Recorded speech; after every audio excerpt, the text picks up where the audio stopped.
प्रेरितों के काम 5 अध्याय 3 और 4 वचन।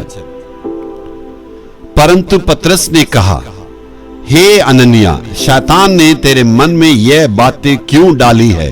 क्यों तू पवित्र आत्मा से झूठ बोले और भूमि के धन से कुछ रख छोड़े? जब तक वह तेरे पास रही क्या तेरे न थी, और जब बिकी हुई तो क्या तेरे वंश में न थी? तूने ये बात अपने मन में क्यों विचारी? तू मनुष्यों से नहीं परंतु परमेश्वर से झूठ बोला।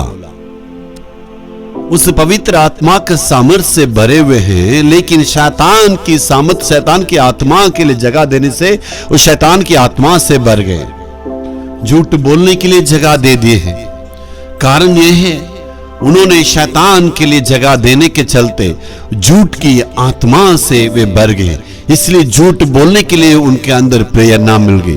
पहला राजा 22 अध्याय का 22 वचन को पढ़ने से वहां कहते हैं, वहां मैं सारे सेवकों की जीप में उस झूठ की या झूठ बोलने की आत्मा, झूठ बोलने के लिए उस प्रेरणा देने वाले दुष्ट आत्मा वहां पर उनके ऊपर उतरा है। उन्होंने झूठ बोलने के लिए, पवित्र आत्मा का विरोध बोलने के लिए उन्होंने तय किया, इसलिए शैतान उनके अंदर आ गया। इसलिए मेरे प्यारों, विश्वासी लोग इन बातों में शैतान घुसने की जगह नहीं देना, उसमें सावधान रहना है।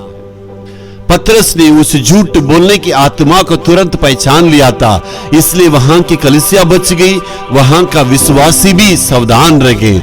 तो पतरस उस दिन सावधान रहने के चलते, यदि नहीं सावधान रहते, पूरे कलीसिया वहां पर उस झूठ की आत्मा से भर जाता है। इसलिए मेरे प्यारों, इस डिसाइनिंग स्पिरिट, आत्माओं की परखने की वरदान को प्राप्त करने की आवश्यकता है।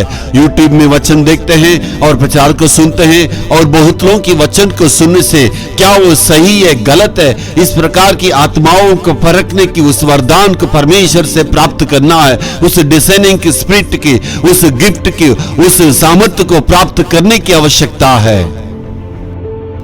यदि पति गलती करने से पत्नी को कहना ये गलत है, पत्नी गलती करने से पति को कहना ये गलती है, बच्चों का यदि गलती करते माँ बाप को कहना है ये ठीक नहीं है, गलत है। इस प्रकार आत्मा से भर के हमें परिवार में भी सावधान रहने से प्रभु आशीष देगा। Hallelujah, hallelujah.